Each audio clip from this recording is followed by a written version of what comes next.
আমার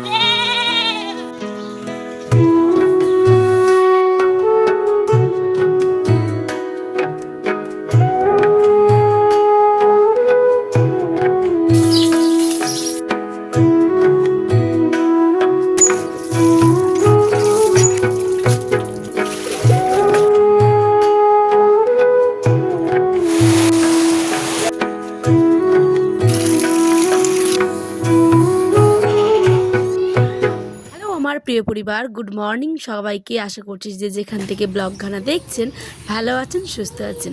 আমি উত্তর দিনাজপুর থেকে পায়েল সুন্দর একটি ছোট্ট ব্লগ নিয়ে হাজির হয়েছি বন্ধুরা। আশা করছি ব্লগটি আপনাদের ভালো লাগবে, আর ভালো লাগলে অবশ্যই আমার পরিবারের সদস্যর জন্য আপনার কাছে বিনীত অনুরোধ। দেখুন, বর্ষাকাল মানেই নদী, দিঘি, পুকুর সমস্ত কিছু কিন্তু খাল বিল ভর্তি জলে থই থই অবস্থা। মাছ ধরা প্রেমিকদের জন্য এটা একটা সুবর্ণ সুযোগ, মানে সুবর্ণ সিজন বলতে পারেন। যারা মাছ ধরতে পছন্দ করে বা মাছ ধরাটা তাদের নেশা। মাছ কিন্তু সকলে ধরতে পারে না, আর যারা ধরে তারা কিন্তু একটু স্পেশালি হয়, আমি সেটা বিশেষ করে মনে করি।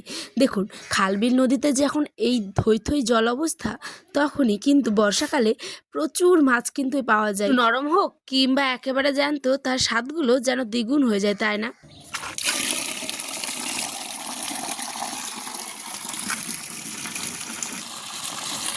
আজ বুধবার, সকাল বাজে 7টার মতো, না সরি ভুল বললাম, 6টা থেকে 6:30 এরমটাই হবে হয়তো। উঠেই দেখি ভাত বসাতে হবে, কারণ বর তো স্কুলে যাবে। আর কিছু ছোলা ভিজেছিলাম, যেহেতু ছোলা একটু ঘুগনি করব, ভাবলাম যে সকালে মুড়ি খাবো। কোনোদিনও এই সকালে টিফিনটা আমরা খেতে পারি না, মানে মুড়ি বলুন বা আর কোনো কিছু চা বিস্কিট হয়ে ওঠে না, সে প্রতিদিনই ভাত রান্না করতে হয় জানেন, কারণ আয়নের অভ্যাস। সকালবেলাটা এত তাড়াহুড়োর থাকে যে কি বলবো। দেখতেই তো পেলেন, ভাতের হাঁড়িটাতে ওজন করে নিয়ে আসার পরেই বসে গেছি হচ্ছে আমি কচু কাটতে। মানে এগুলোকে আমরা বলি পুরি কচু, গাটি কচু বলে অনেকে, কিন্তু আমাদের গ্রামের দিকে বলে পুঁতি কচু, তারপরে হচ্ছে গাটি কচু, এই সমস্ত কিছুই। তো কচুর ঝোল করব, আর সাথে করব হচ্ছে গিয়ে ভাত। এই সমস্ত কিছু আজকের হচ্ছে সিম্পল রান্নাবান্না। তারপরে দেখি বাবা নিয়ে এসছে হঠাৎ করে এই যে এমন দশা মাছগুলো, কি বলবো। ওই যে বললাম প্রথমে, খালবিল থেকে যেমন টাটকা মাছও পাওয়া যায়, হালকা নরমও পাওয়া যায়। কারণ কি বলুন তো, মাছগুলো তো ওরা ভোরের আগেই, মানে ভোরবেলা বলতে মধ্যরাত্রিতেই ওরা মেরে নেয়, তাই না? মানে ধরে নেয় জালে, আর তারপরে বিক্রি করতে করতে সকালবেলা অবধি মাছগুলো কিন্তু আর মানে জ্যান্ত অবস্থায় থাকে না। এই যে এদিকে আমার রান্নাবান্নাও কিন্তু কমপ্লিট, মাঝে অনেক কাজকর্ম করেছি, সেগুলো আর শেয়ার করিনি। আর বাবা কেন আনলো এরকম মাছ বলুন তো? কারণ কি, মাছগুলো না অনেক বিক্রি হচ্ছিল, আর বাবা দেখে লোভ সামলাতে পারছিল না। বাবারও তো খেতে ইচ্ছা করে, যেহেতু বয়স হলে দেখবেন যে মন নাকি অনেক কিছু খেতে চায়, যেরকম বাচ্চার মানে মন হয়ে যায়, ঠিক তেমনটাই। তো মানে হালকা নরম হয়ে গেছিলো মাছগুলো, তো আমি লবণ টবণ দিয়ে ভালো করে আঁচড়ে নিয়েছি। আর এখন নুন হলুদ দিয়ে ভালো করে কড়া কড়া করে ভাজবো।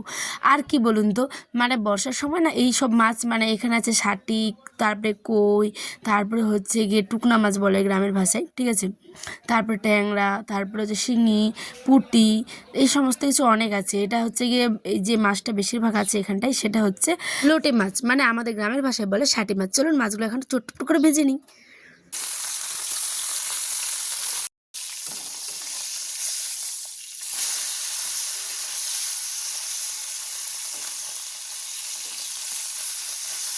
এই সব ছোট ছোট মাছগুলোর কিন্তু ভর্তা অনেক অনেক অনেক মজাদার এবং টেস্টি হয় জানেন।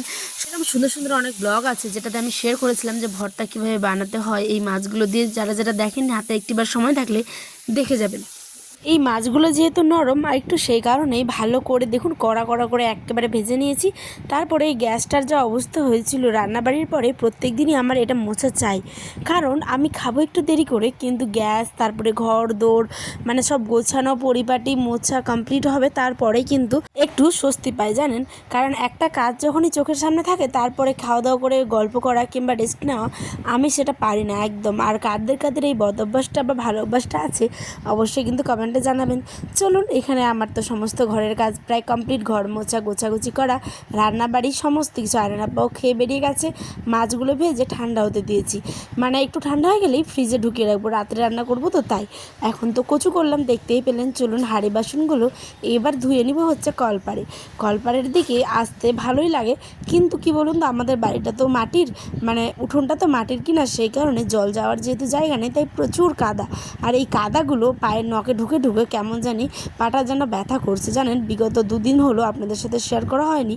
পাটা কেমন জানি একটু মানে কোণই বসে যায় বলে না, কোণটা পায়ের যে কোণ, তো সেটা বসে গেছে আর ব্যথা ব্যথা করছে। তো আমি জানি না এটা কী করলে মানে একটু আরাম পাবো। যা আপনাদের কারো কাছে যদি জানা থাকে অবশ্যই প্লিজ আমাকে জানাবেন, তো তাহলে খুব উপকৃত হব জানেন।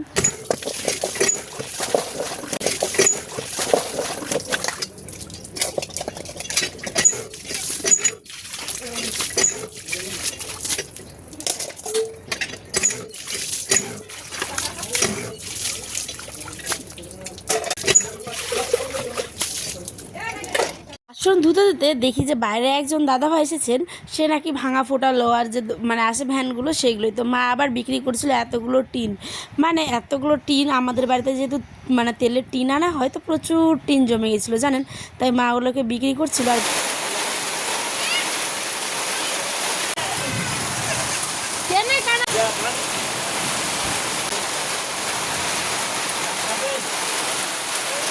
খাওয়া দাওয়ার পরে রেস্ট নিচ্ছিলাম, হচ্ছে কি রেস্ট। তারপরে দেখলেনই তো মুষলধারে কেমন বৃষ্টি, অনেকক্ষণ ধরে আধ ঘন্টার মতো বৃষ্টি পড়ে পুরো জল জমে গেছে রাস্তাঘাটে।